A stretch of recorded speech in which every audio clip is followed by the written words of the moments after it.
Welcome to Conscious Living Collective, where we explore different facets of mindful living. My name is Tomek. I'm a teacher, scientist, but like most of you, also an explorer of conscious, more empowered living. Welcome to another session. We are here. It's Monday here in sunny coast Australia. I know it's the afternoon or evening in the US, and we are about to embark upon another stage of our exploration of self-actualization theory of Abraham Maslow. It sounds very scientific, but as you know, I always love to present practical tools to improve and enhance your well-being and everyday experience. And so we are here today, and as always, let me begin by welcoming all the familiar faces. Hello Parvana, hello Deb, hello Matthew, who else I here see, hello Nola. Very good to see you all here. Oh, Thoradrim is here, good to see you. And Phil, good to see you here as well. I posed a question right here at the start of the session. Can you recall the time when staying present helped you handle challenges more effectively? And hello, Susan. And Deb said, staying present is a challenge. And I'm with you, Deb, on this one. It is something that is very challenging, but quite frankly, I'm not even talking about being present in a sense of meditation, of mindfulness, but I'm more curious about where you kind of stood tall and recognized the moments of challenges that, okay, I'm here and now, and I recognize what is happening. So it is that kind of mindfulness that you don't, okay, I have to be mindful now. Let's see what is happening. It's more something that you recall, that you stayed collected with whatever there was happening and however challenging that situation was. And that kind of experience I'm thinking of. And for those of you who are coming here for the first time, by the way, always feel free to raise your hand and say hello if you're here for the first time. We're exploring, in the past couple of weeks, we've been exploring the theory of self-actualization by Abraham Maslow. Abraham Maslow is known from his hierarchy of needs, or pyramid of needs, if you wish.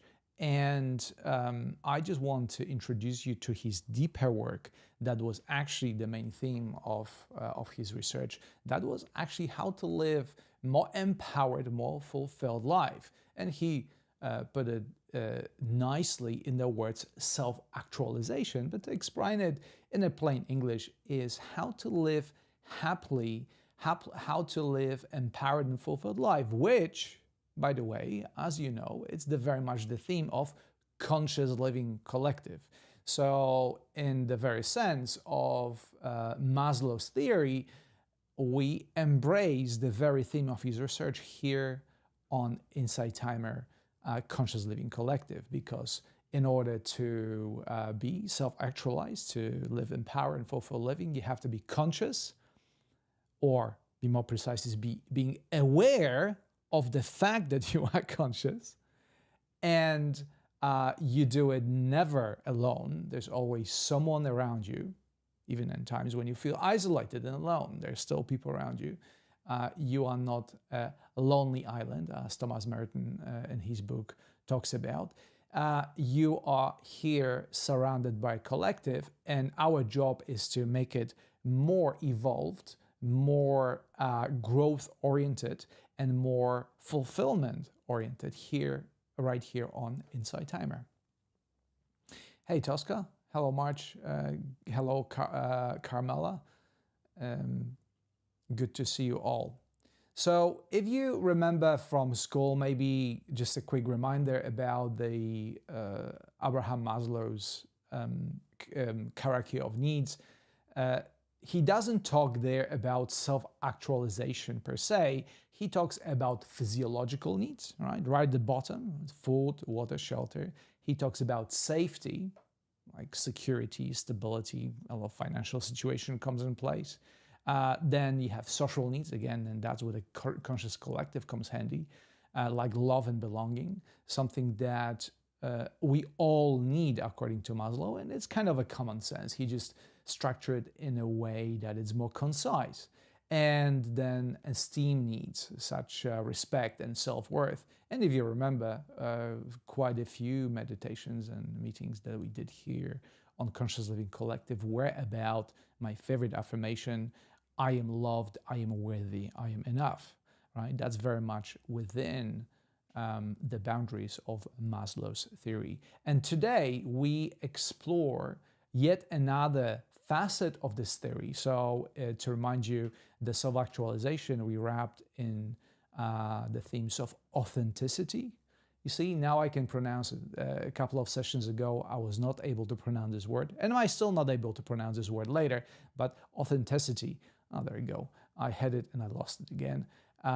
So being authentic, session 2 was on purpose and meaning, session 3 on creativity, and another facet of self-actualized people is resilience. And right here at the start, I just want to address the word resilience.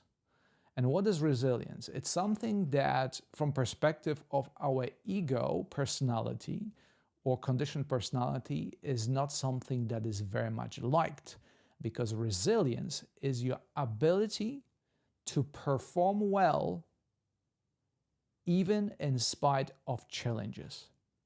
So when you're facing challenges, Maslow says, you still are able to be yourself, be your authentic self. And why this is so difficult for our ego to digest, for our conditioned personality? Because from our perspective of our mind, the manager that our mind is does absolutely everything to keep us safe, to keep us away from any danger, and keeps us away from anything new that can be a potential danger, even if it isn't.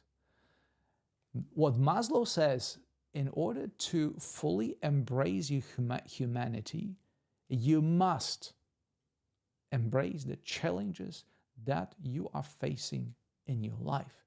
And please do raise your hand if you've never experienced any hardship or any changes in your life. I certainly cannot do it. I raise my hand. I have plenty of challenges in my life.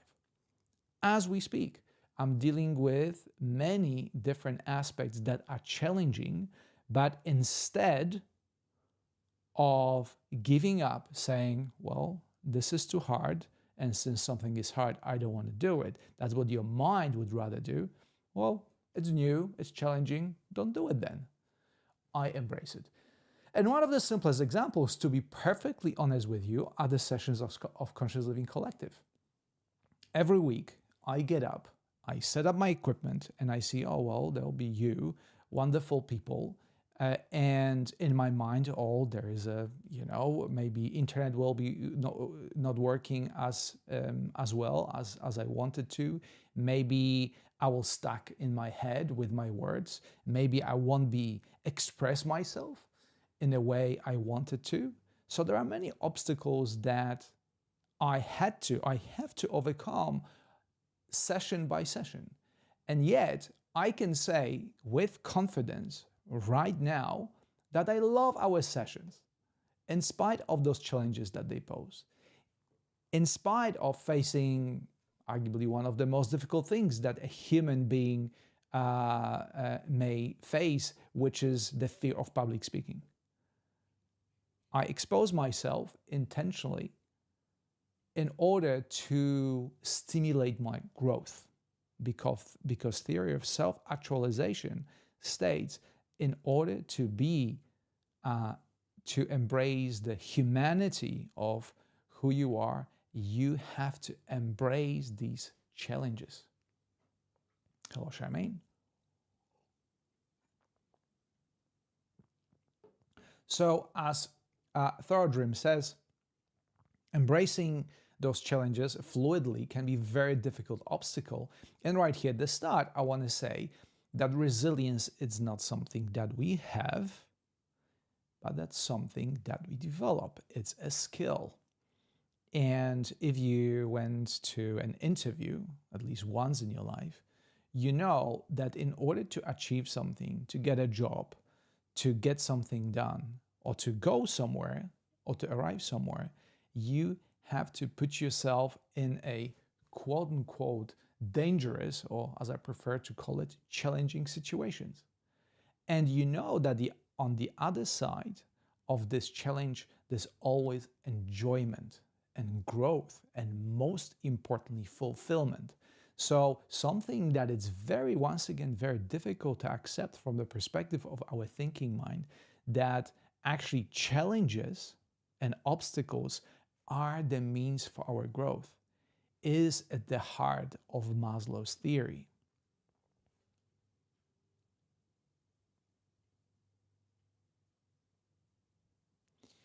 Phil, can't give you hearts right now for some reason.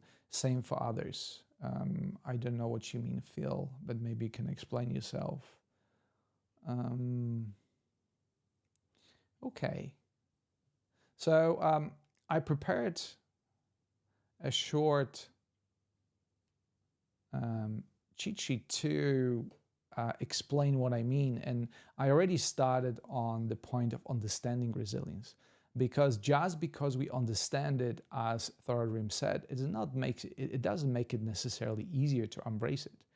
And sometimes we simply acknowledge our defeat and say, I'm not ready to face one challenge or challenges of the life. And I think that's okay, because all this process is not just a process of a constant growth. It's not going from victory to victory. It's a process of going through ups and downs.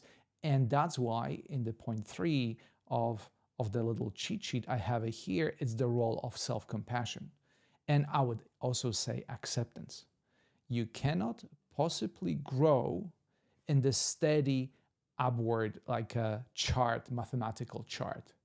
The line does never go just up. And let me just use an example that some of you may be familiar with, of the stock market.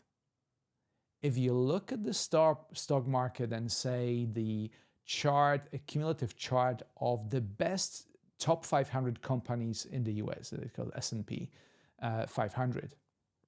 This chart has been steadily going up since the very beginning of the stock market. However, if you look at the chart closely, it went through many downs. There were many crashes, and many people crashed and burned as a result of it. But those who know life and stock market know that ultimately the path of growth is inevitable, and it's being explained on many different that many different facets of our life. And stock market is just one of them. So if you say 50 years ago, invested all your money into stock market, into the into say the top 500 companies, you could be assured that you at least that you made a massive gain overall. However, if you look at the chart and small periods of it, there were times when you'll be down tremendously. And many people, resilience teaches us, when you're down, this is not a time to give up. It's simply the recognition this is part of a chart of life, so to speak. And if you persist in the face of challenges, if you continue, if you don't give up, there's 100% certainty that ultimately you will go where you need to be. And when I say when you need to be, it might not necessarily be something, and frequently it is not, a place where your mind came up with, but much better, quote unquote, place where you possibly could not anticipate. And I think one of those surprises that we see as we embrace challenges, as we embrace the path of our growth and the path of self-actualizations, are those unexpected moments. And the last session, this series on self-actualization, will be about peak experiences. And if you know, peak experiences cannot be forced. It is very difficult to have a peak experience on demand. They kind of are a result of all the work and all the resilience that we had and developed over a longer period of time.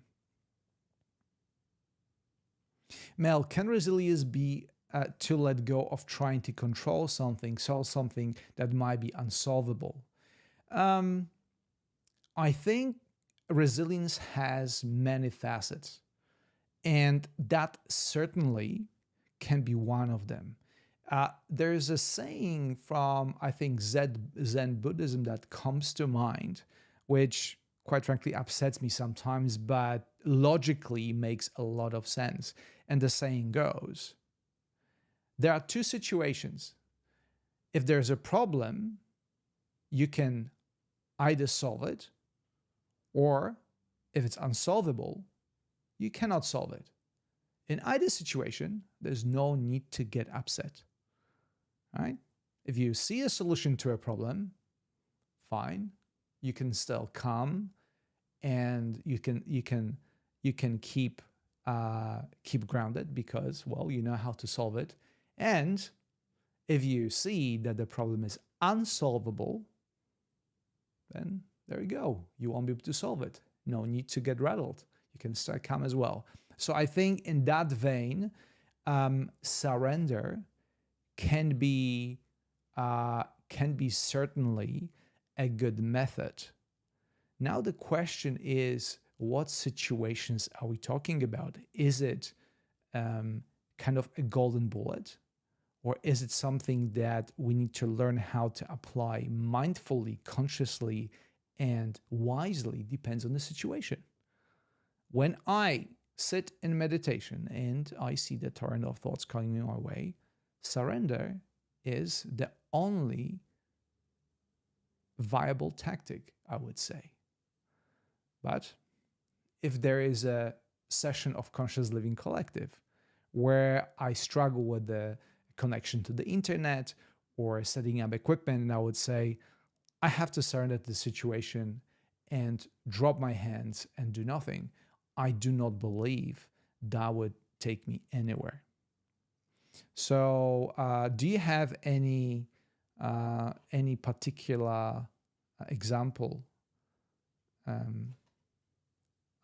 Mel, in your mind? In the meantime, Serena, hello Serena. Desiree Dawson has a song that recognizes this flow. What I have is all I need. All I need is what I have. Embrace the journey. Quiet, endless searching. May not be precise, but definitely close. Certainly, being in a flow with life it's one of the aspects that it's not a good teaching, using I think Muji's expression. It's not a good teaching, but it's a great development. So if you discover this path, as Desiree Dawson says, uh, if you discover it for yourself, this is being in the flow with life, is the path that you have chosen because you know it from experience. I think that's great. If you just read it as a sentence or as a phrase, well, it might sound great, but as we know, it's much more difficult to embrace those wise words that we see on the screen of our devices and live them as opposed to read them. Mm. Parvane, I certainly recognize. I'm sorry. I hope you're feeling better though, and your arm is healing is healing well. But I very much agree with you and resonate with you, because I'm personally, I'm a very active person, and even the smallest injury can be very debilitating. And I'm not even talking about, I'm glad to hear. I'm not even talking about broken arm, but I recently had on my thumb, I was cutting something on the, what you call it, the like a slicing machine, which is very dangerous. But anyway, I lost concentration and I stopped focusing and I just sliced my thumb. And there was, suffice to say, it was a lot of blood. It is nothing. It's not a big injury. Sure, I have to apply a Band-Aid and I applied pressure. And like I said, there was a lot of blood. It was scary for a moment, but it was by a long shot not a debilitating injury. However, I was very surprised to see how, when it came to playing volleyball, sport of my choice, I was so much affected by such a small injury. So I know that this vehicle, a lot of fear, by the way, and our resilience comes when it comes with our physical body, and the particular process of aging, illness, and so on and so forth, and the inevitable suffering that comes with this vehicle that our consciousness chosen to reside in temporarily and connect with this physical reality. So definitely there is that. And as Parvana says, there's a miracle of healing, which is another incredible thing. So sometimes we just need to surrender and rest in the process, as our in the moment, in the time where your body actually heals itself in this absolutely incredible way. So we have the role of self-compassion as we learn how to be resilient, as we recognize the challenges in our life as an inevitable part of our growth. Very difficult, and one of the maybe most important aspects of resilience is to recognize the fact that your mind will always resist the challenges. The mind will always try to tell you this is not good for you. You have the amygdala, which is the danger radar. You have evolved with a center that is tuned in to any danger in your surroundings and will alarm you when anything may put you in, not in danger, but in potential danger. So we always on the safe side. That negativity bias that we spoke so many times is the ability of your brain to always look at the grim scenarios and all the wrong things that may go in spite of all the benefits. So this is one of the important aspects of mindful resilience. Be aware and be mindful of the characteristics of your mind that will always reject to some extent the challenges that you are facing. And on the flip side of that, recognize that an inevitable trend of life, like trend in the stock market, that if we embrace the challenges the life will go steadily up over a longer period of time. Once again, something that your mind will resist, because from the perspective of your mind, you want to feel good right here, right now, all the time. Okay? Your mind has built in instant gratification monkey. That's that little animal that sits in part of your brain that says, no, I do not want to wait. I do not want to postpone this gratification. I want it right here and right now. And I have been playing with that animal for quite some time. And sometimes I'm able to be friendly with it, but sometimes that animal takes over my life when I find that some of the challenges are just not able to handle right now.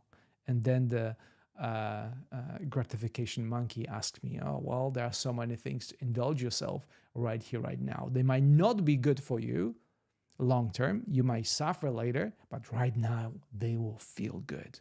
And you follow the instant gratification monkey to one of the branches, and you have a heyday, and then you suffer later.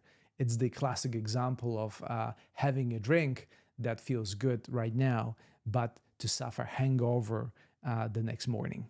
Right? This is a metaphor, not just an example, but a metaphor to what instant gratification very often does to us and what happens. However, resilience, well, teaches us as a skill that it's much better tactic to actually postpone this instant gratification and embrace the challenge and move forward, either through surrender or trying to solve the problem. Okay. So we have resilience as your ability to take actions in spite of fear, in spite of the challenges. We have self-compassion, that we have to approach any challenges, understanding that we will fail sometimes. And there's no need to be harsh on yourself. It's simple part of the development process, the fail fast that many businesses apply. And the role of mindfulness in the entire process. This developing resilience is only possible if you recognize what is happening in the present moment. This is a very important rule of developing resilience. Resilience does not happen on autopilot. Resilience, it's a process of conscious growth, recognizing what is happening in the now and embracing it as is, embracing the process as is. And what I want to say to you on that topic, that very much applies to solving the daily challenges. But for me, that also applies in terms of the neuroplasticity during my daily meditation and mindfulness practice, where you sit in the training ground on your cushion and you expose yourself to all the thoughts, all the emotions, and the reality of your body that is always present, and accept it or surrender to it, as Mel said, in a conscious way. This is big part of training your resilience muscles on the level of your neuroplasticity, on the level of your brain. And to share an example from my own life, even though on the surface it may not seem that sitting on the cushion may have anything to do with solving a big problem at work. In reality, nothing could be further away from the truth. The less time I spend on the cushion, sitting and exposing myself to the thoughts and the reality of the present moment in a mindful way, the lesser my ability to act in daily life and face the challenges, as if I'm charging my batteries, quote unquote, every time I sit and I experiment with the reality of things. Because brain or our nervous system, our body, is a trainable system that allows us to act appropriately when the challenges happens. If we never train ourselves outside of the challenges that happen in life, if we don't sit with it, if we don't prepare ourselves, if we don't anticipate it in a conscious way, we lesser our chances of dealing it in an effective way. So that's why mindfulness is such an integral part of my daily practice, not the mindfulness only of every moment to moment situation, but also mindfulness training. That's why we always include mindfulness or non-dual practice as a part of Conscious Living Collective, because there's absolutely no way for me to be ready for the daily challenges if I do not practice mindfulness. As a matter of fact, I gave that example many times. The only time that I notice that I'm not dealing well with life is not when I practice mindfulness, but when my practice gets shorter and shorter. I haven't stopped practicing mindfulness for over a decade, I think. Right now, if I look at the stats on my Insight timer, but I see the periods when the time I spend meditating in a formal practice, they go down. And only then I realize the importance of my mindfulness practice. Not when I do practice, but when I stop practicing. And this is very perverted way, unfortunately, how life presents itself to ourselves. When we stop exercising, oh, I feel good, so I don't have to exercise. So you stop exercising, and then very quickly you realize that unfitness or not being fit will fall upon you, and you look in the mirror. Oh, why would I stop that? So those negative, unfortunately, we do not. That's the nature of our brain. That negativity bias that I talk about. It's very often not the positive that it's so difficult for our brain to recognize. Not that we cannot recognize that, is that it's so much easier to recognize the negative when it happens in the absence of the mindful actions that usually lead to the life as it is right now, that is already fulfilled and is already great.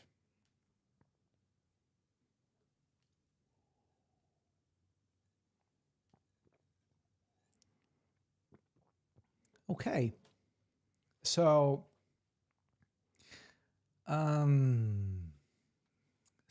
resilience through mindfulness. All right. There's no building resilience without being aware of what is happening around you when the challenge happens. And in the spirit of what I just said, there are, if you go to my profile and Insight Timer, there are so many different meditations on resilience itself as an essential skill that we face not only during daily life, but during our meditation practice. So please do, by all means, visit my profile and check some of those meditations if you need an additional support on your path, developing resilience, building that well-being that happens not only during one meditation, but it's an ongoing process. That's why I come here every week, not even once, but now twice a week, in order to connect with you and training the habit in which my resilience can improve and can enhance.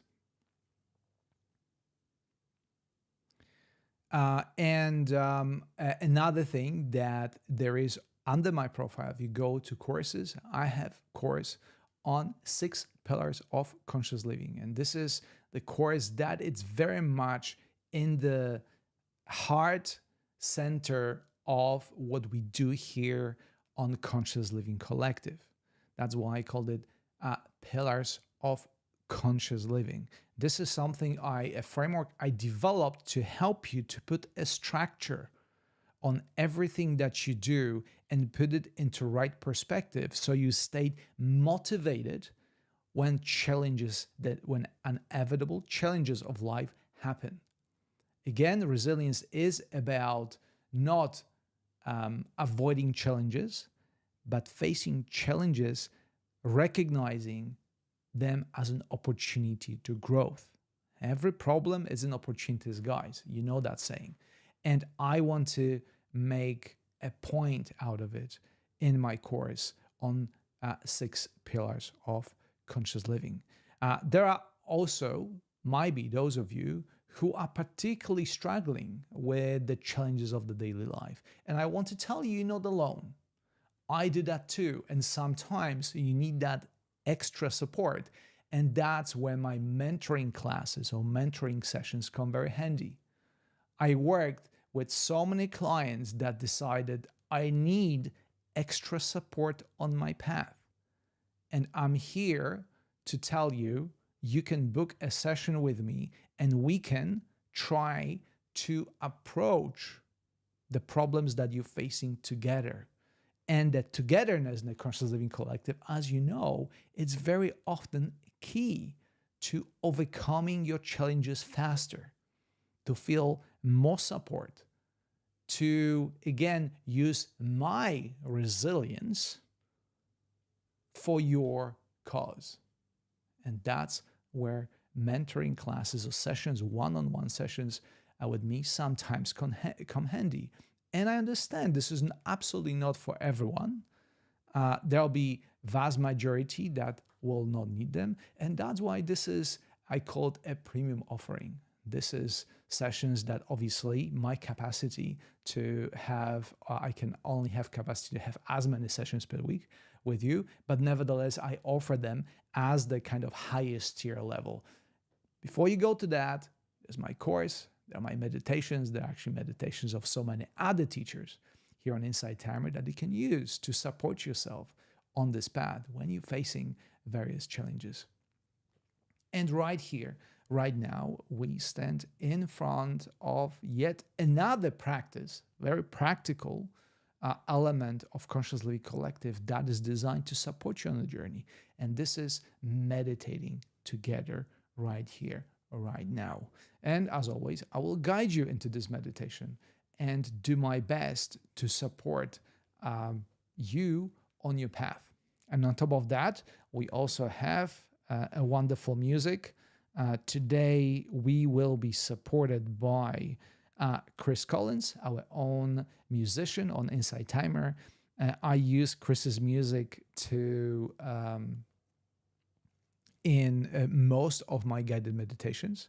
So please do check Chris on Insight Timer if you don't already know him. Today we'll be listening to Blissful Healing and Sleep with Binaural Beats.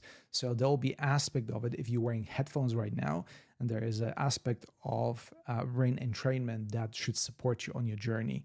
And I will play it to you right now. I want to check my setting that you can hear the music loud and clear. And I will switch to the meditation screen.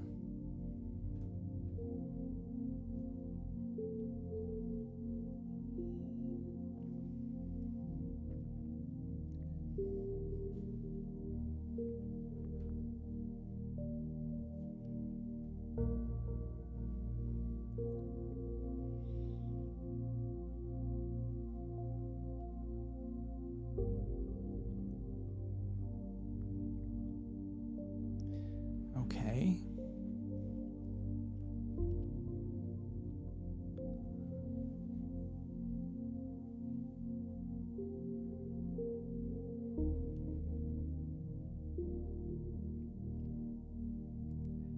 Resilience.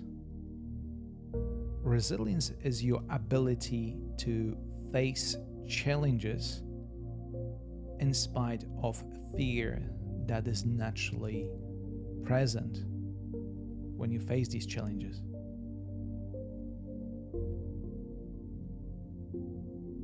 recognize in this very moment that challenges are your way to grow and to become more who you are.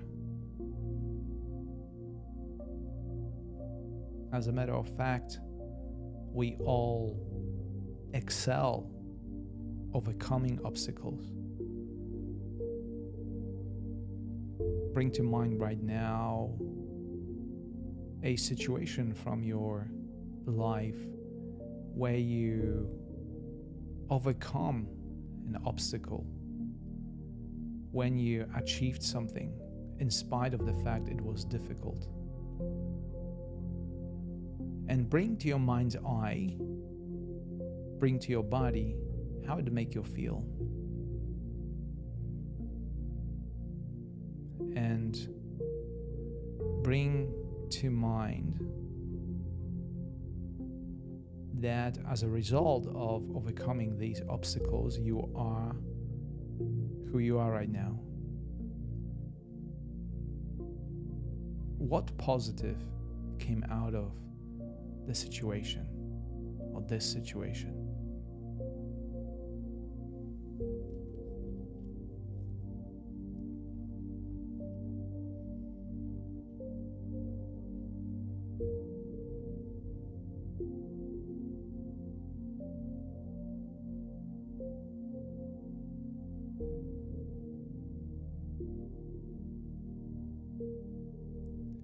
And recognize the inner sensations that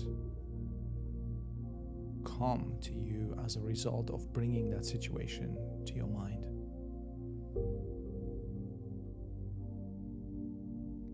Recognize on the mental level, or on the level of your body, I should say, the positive effects of the challenges that you faced, or this particular challenge that you faced.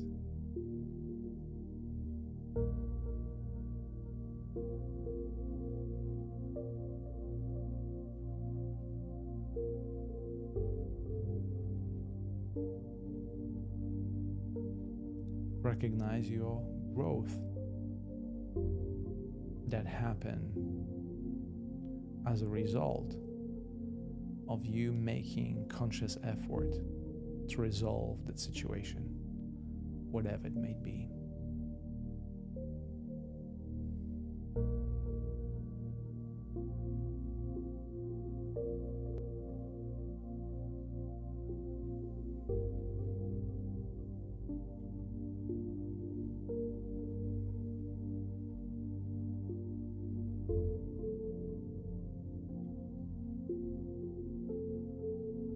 That feeling in your body that you experience right now is the way to rewire your brain, or rewire your entire body, most importantly, your entire nervous system, to embrace and learn from these challenging situations. Learning more about your limits and expanding beyond those limits. Maybe the situation that you brought to mind helped you realize that you are capable of more than you thought you were. And this would be a result of you showing resilience in the face of that challenge, of that situation.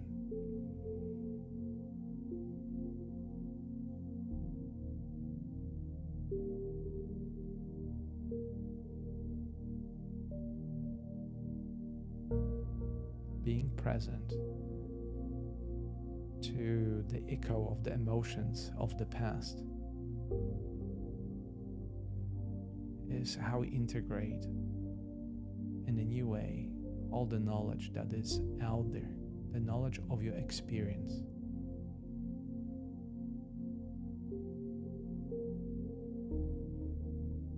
Reliving these situations from the past can help you to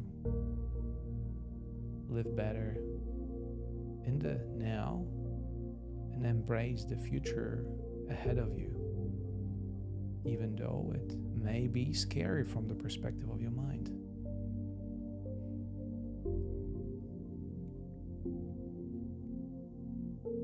Recognize also that your mind may create fearful scenarios, even for the situations that are relatively safe, because that's what your mind does. That's how your mind evolved.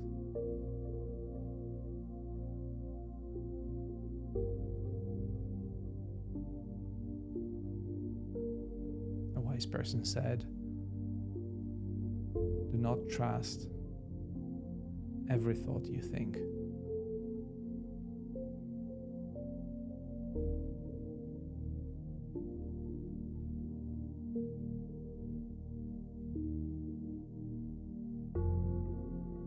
Trust is the sensations in your body that you feel right now.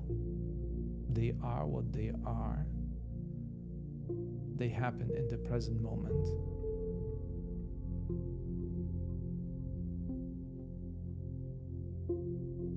And they are the reality of right here, right now, even though they may change in just a moment.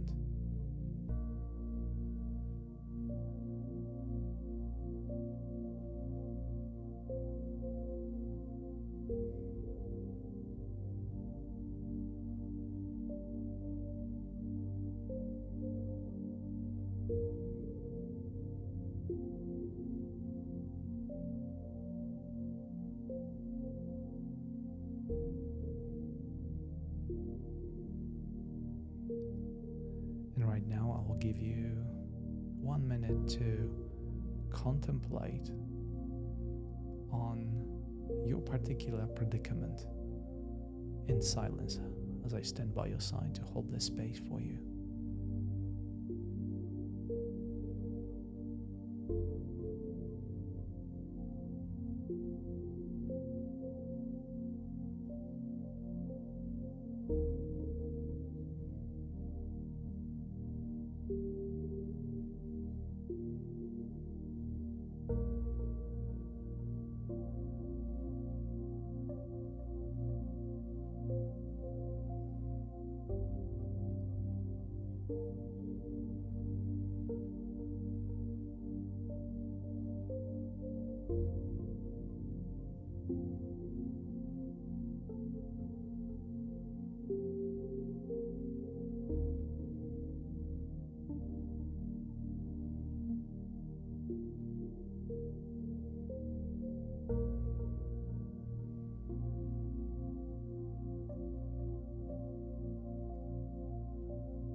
Excellent. And now to conclude, recognize and acknowledge. Be grateful for the time you spend with yourself, working with your past experience that defines this very present moment. And feel free to repeat that experiment at any given time. And my hope is that it will help you in the future challenges to be more present, to recognize when the fear arises, and help you deal with it in a more positive, more helpful way, be more resilient. So now to finish up, simply take 1 deep breath in through your nose and out through your mouth. And when ready, open your eyes and we'll come back.